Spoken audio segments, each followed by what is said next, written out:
असम से लेकर बंगाल, बंगाल से बिहार और केरल तमिलनाडु तक, क्या वाकई विपक्ष की राजनीति अब विदेशी घुसपैठियों के दम पर जिंदा है? क्या वोट और सत्ता के लिए लोकतंत्र की आत्मा को गिरवी रख दिया गया है? बिहार में वोटर लिस्ट रिवीजन का ऐलान होते ही क्यों हाहाकार मच गया?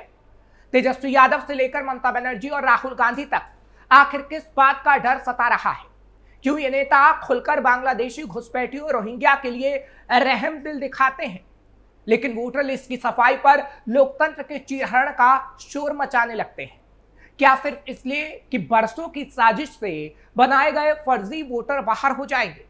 जब आधार कार्ड असली दस्तावेजों पर बनवा लिए तो वोटर लिस्ट रिवीजन में वही कागज देने में क्यों तकलीफ है? आधार कार्ड बनवाते समय असली दस्तावेज ही दिए थे ना। क्यों सत्ता के लिए डेमोग्राफी चेंज की खुली साजिश को लोकतंत्र का हक बताने की बेशर्मी दिखाई जा रही है?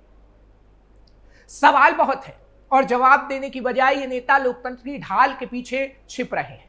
लेकिन अब देश पूछ रहा है कि क्या असली लोकतंत्र वही है जो विदेशी घुसपैठियों को भी वोट का हक दिलाता है? क्या विपक्ष की पूरी राजनीति अब सिर्फ फर्जी वोटर बचाने की लड़ाई बनकर रह गई है? क्या बिहार, बंगाल, असम, केरल चुनाव में बांग्लादेशी और रोहिंग्या फैसला करेंगे कि आखिर किसकी सरकार बनेगी? नमस्कार, कैपिटल टीवी का खास शो कच्चा चिट्ठा देख रहे हैं आप। मैं हूं आपके साथ हर्ष भारद्वाज। असम से लेकर बंगाल, बंगाल से लेकर बिहार और केरल से तमिलनाडु तक एक संगठित खेल चल रहा है, डेमोग्राफी बदलने का खेल। विपक्षी पार्टियां बरसों से जिस जहर की खेती कर रही थी, अब उसी की फसल काटने की बेताबी में बेनकाब हो रही है। सोचिए, पश्चिम बंगाल में कैसे घुसपैठियों पर राज खड़ा किया गया, कैसे बांग्लादेशी मुसलमानों को आधार, राशन, वोटर आईडी दिलवाकर सत्ता की गद्दी मजबूत की गई। बिहार में सीमांचल के जिलों में वर्षों से यही खेल रचा जा रहा है, डेमोग्राफी चेंज करके वोटों की फसल काटने का इंतजाम। और अब जब बिहार में वोटर लिस्ट रिवीजन की बारी आई तो तेजस्वी यादव जैसे नेता लोकतंत्र का चीरहरण का शोर मचाने लगे हैं। असल दर्द यह है कि बिहार में नवंबर में चुनाव हो रहे हैं। इसके अलावा असम, पश्चिम बंगाल, तमिलनाडु, केरल जैसे राज्यों में चुनाव होने हैं और इन्हीं राज्यों में विपक्ष ने डेमोग्राफी को अपनी ढाल और तलवार दोनों बनाया था। ये जानते हैं कि अगर वोटर लिस्ट रिवीजन में विदेशी घुसपैठिए बाहर हुए तो बरसों की मेहनत पर पानी फिर जाएगा। असम में महमूद मदनी पहुंच चुके हैं, राहुल गांधी पहुंच चुके हैं। क्या करने, रोना रोने। बंगाल की टीएमसी तो इस खेल की जन्मदाता है ही। केरल में भी वोट बैंक की राजनीति के लिए बांग्लादेशी और रोहिंग्या मुसलमानों के लिए सहानुभूति का गला फाड़ फाड़ कर ऐलान होता है। उठ रहे कई बड़े सवाल। सबसे बड़ा सवाल यह है कि जब आधार कार्ड बनवाने के लिए फर्जी दस्तावेज देने में कोई हिचक नहीं हुई तो वोटर लिस्ट रिवीजन में असली दस्तावेज देने में क्या तकलीफ है? तकलीफ है क्योंकि ये जानते हैं कि इस बार खेल फंस जाएगा। इसलिए अब लोकतंत्र पर हमला, संविधान का चीरहरण, गरीबों को डराने की बातें सब फेंका जा रहा है ताकि सच्चाई से ध्यान भटक जाए। असल में वोटर लिस्ट रिवीजन होनी ही है। यह चुनाव आयोग का संवैधानिक अधिकार है और जिन राज्यों में विपक्ष का दर्द सबसे गहरा है वहीं सबसे ज्यादा गड़बड़ी की गई है। अब डर इस बात का है कि अगर लाखों फर्जी वोट कटे तो सत्ता का ख्वाब चकनाचूर हो जाएगा। ये सत्ता के लिए पागल हो चुके नेता लोकतंत्र की दुहाई देते हैं, लेकिन सच ये है कि इनके लिए लोकतंत्र सिर्फ उतना पवित्र है जितना वो इन्हें सत्ता दिला दे। सवाल उठता है कि क्या भारत की लोकतांत्रिक आत्मा घुसपैठियों के लिए गिरवी रख दी जाए? क्या वोटर लिस्ट रिवीजन को रोककर लोकतंत्र को ही कमजोर कर दे? क्योंकि भारत को खतरा कहीं और से नहीं, घर के लोगों से ही है जो विपक्षी पार्टियों में बैठे हैं, जो पूरी तरीके से डेमोग्राफी बदलने लग जाते हैं। जी हां, डेमोग्राफी। यहां जहां जो लोग पहले से रह रहे थे उनकी जगह दूसरे लोग आकर कब्जा करने लगते हैं और यही डेमोग्राफी चेंज विपक्ष की पार्टी करती है। असम में तेजी से हो रही थी डेमोग्राफी चेंज। असम में भी कुछ ऐसा ही हो रहा था जिसे अब खत्म किया जा रहा है। भारत बांग्लादेश सीमा से सटे असम के कछार जिले में इतने बांग्लादेशी रोहिंग्या आकर बस गए कि सरकार को विशेष अभियान तक चलाना पड़ा था। मुख्यमंत्री हेमंत बिस्वा शर्मा ने खुद ट्वीट कर बताया कि बीते एक महीने में कछार जिले से 88 अवैध घुसपैठियों को ढूंढकर वापस बांग्लादेश भेजा गया। इसमें 59 बांग्लादेशी और 29 रोहिंग्या भी शामिल हैं। इससे पहले भी ऐसी कार्रवाई की गई और इसलिए ही कांग्रेस और जमीयत जैसे लोगों के पेट में दर्द हो रहा है। कछार जिला असम के बराक घाटी क्षेत्र में आता है और त्रिपुरा और मिजोरम की सीमाओं के साथ साथ बांग्लादेश की सीमा के पास भी है। यह इलाका ऐतिहासिक रूप से संवेदनशील रहा है क्योंकि बराक घाटी में बांग्ला भाषी आबादी प्रमुख रूप से निवास करती है। इसी भाषाई और सांस्कृतिक समानता के चलते यह क्षेत्र बांग्लादेशी घुसपैठियों के लिए सॉफ्ट टारगेट बनता गया। सालों से बांग्लादेशी अवैध रूप से घुसकर यहां आते और अपनी जगह बना लेते क्योंकि उस वक्त कांग्रेस की सरकार थी। कैसे बदलती गई डेमोग्राफी। 1960 के दशक से लेकर अब तक कछार और बराक घाटी की डेमोग्राफी में बहुत बड़ा बदलाव देखा गया। बांग्लादेश से आए अवैध घुसपैठिए स्थानीय जनसंख्या में घुलते मिलते चले गए। पहले ये लोग अस्थायी रूप से मजदूरी करने या खेती बाड़ी के लिए आते थे, लेकिन धीरे धीरे ये बसने लगे। कई जगहों पर फर्जी दस्तावेज बनवाकर ये स्थानीय नागरिकों के बराबर अधिकार हासिल करने में भी सफल रहे। बराक घाटी के कई कस्बों और गांवों में आज भी ऐसे समुदाय देखे जा सकते हैं जिनकी जड़ें बांग्लादेश से जुड़ी हैं। इससे न सिर्फ संसाधनों पर दबाव बढ़ा बल्कि सुरक्षा संबंधी चिंताएं भी खड़ी हुई। सीमावर्ती गांवों में असंतुलन की स्थिति उत्पन्न होने लगी जिससे सांप्रदायिक तनाव भी समय समय पर देखा गया।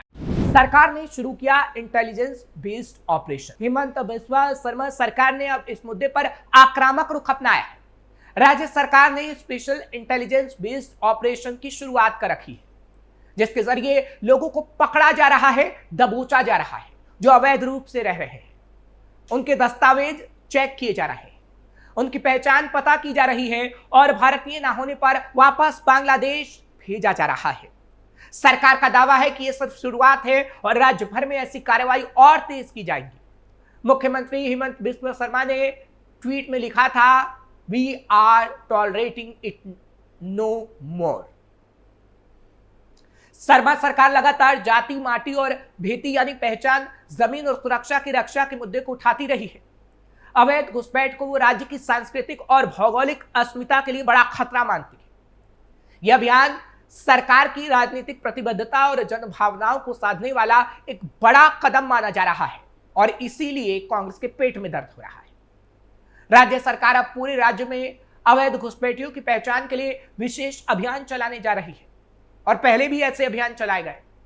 इसके तहत असम के सीमावर्ती इलाकों में विशेष निगरानी तंत्र बनाया गया है। मोबाइल वेरिफिकेशन, भूमि दस्तावेजों की जांच, गुप्तचर एजेंसियों की मदद से गहन छानबीन की जा रही है। और जब ये कार्रवाई हो रही है तो यही कार्रवाई विपक्ष के लोगों को पसंद नहीं आ रही, जैसे कांग्रेस और जमीयत जैसे लोगों। बांग्लादेशी घुसपैठियों के मुद्दे पर बैकफुट पर रहती है कांग्रेस। दरअसल बांग्लादेशी घुसपैठियों के मुद्दे पर अभी तक राजनीतिक रणनीति की बात करें तो बांग्लादेशी और रोहिंग्या घुसपैठियों के मुद्दे पर कांग्रेस बैकफुट पर रही है। कहीं ना कहीं ऐसा माना जाता रहा है बांग्लादेशियों का जो वोट कांग्रेस को मिलता रहा था उसे कांग्रेस फिर से हासिल करना चाहती है। ये बात तो साफ है कि अवैध बांग्लादेशी रोहिंग्या भारतीय जनता पार्टी को मतदान नहीं करते। दिल्ली में बड़ी संख्या में रोहिंग्या और बांग्लादेशी वर्षों से रह रहे थे। असम में भी यही हालात। अब उनकी पहचान करना किसी एजेंसी के लिए टेढ़ी खीर है। हाँ, अब जब उनकी पहचान बीजेपी राज्यों सरकारों में हो रही है तो कांग्रेस को चुभती नजर आ रही। कांग्रेस की देन है घुसपैठिए। गांधी परिवार और कांग्रेस पार्टी का एक बड़ा वर्ग इस समस्या के प्रति उदासीन नहीं रहा बल्कि इसमें अपना अवसर भी ढूंढता रहा है वोट बैंक के तौर पर। घुसपैठ की जड़ को समझने के लिए इसका इतिहास भी समझना होगा। 1947 में देश को आजादी मिलने के साथ साथ उसका बंटवारा भी हुआ था। भारत के एक तरफ पश्चिम पाकिस्तान था और दूसरी तरफ पूर्वी पाकिस्तान, जिसे आज हम बांग्लादेश के नाम से जानते हैं। आजादी के तत्काल बाद से ही पूर्वी पाकिस्तान यानी वर्तमान बांग्लादेश से मुस्लिम घुसपैठिए असम में दाखिल होने लगे थे। इसे लेकर असम के तत्कालीन मुख्यमंत्री भारत रत्न गोपीनाथ बोरदोलोई ने तत्कालीन गृह मंत्री सरदार पटेल के सामने चिंता भी जताई थी, जिसके बाद सरदार पटेल असम की घुसपैठ समस्या को तत्कालीन प्रधानमंत्री नेहरू के सामने बार बार उठाते रहे। इस बीच 1950 तक आते आते असम में मुस्लिम घुसपैठियों की संख्या बहुत तेजी से बढ़ने लगी। इसे देखकर सरदार पटेल बहुत चिंतित थे। इस बारे में उन्होंने अपनी मृत्यु से 2.5 महीने पहले प्रधानमंत्री नेहरू को एक पत्र लिखा, लेकिन जवाहरलाल नेहरू ने इस समस्या को टालने के लिए एक अलग ही मोड़ दे दिया।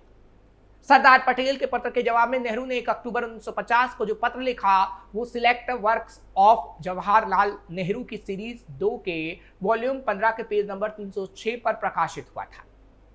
इस पत्र में नेहरू लिखते हैं, प्रिय वल्लभ भाई, आपने मुझे पूर्वी पाकिस्तान यानी वर्तमान में बांग्लादेश से असम में प्रवेश करने वाले मुस्लिम अप्रवासियों के बारे में पत्र लिखा था।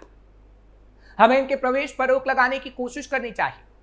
ऐसे व्यक्ति और मुस्लिम घुसपैठियों की संख्या बहुत ज्यादा दिखाई नहीं देती है। आपके भेजे गए कागजात के मुताबिक किसी एक दिन इन मुस्लिम घुसपैठियों की संख्या 120 थी। सामान्य तौर पर ये रोजगार ढूंढने वाले लोग हैं और आवाजाही करते हैं। इस अहम मुद्दे को जवाहरलाल नेहरू ने इतने हल्के ढंग से लेकर मामले को पूरी तरीके से खारिज कर दिया था, जिसका परिणाम आज देखने को मिल रहा है। लेकिन असम सरकार इन अवैध बांग्लादेशियों को खदेड़ने का काम कर रही है, जो लाखों की संख्या में है। और कांग्रेस इसलिए चिंता में है कि अब हमें वोट कौन करेगा, क्योंकि सबूत बताते हैं कि कैसे वोटों के चक्कर में कांग्रेस ने इन्हें फलने फूलने दिया। कच्चा चिट्ठा में आज के लिए बस इतना ही। कल फिर आपसे मुलाकात होगी। खबर कैसी लगी कमेंट सेक्शन में जरूर बताइए। खबर को लाइक शेयर करना बिल्कुल मत भूलिएगा।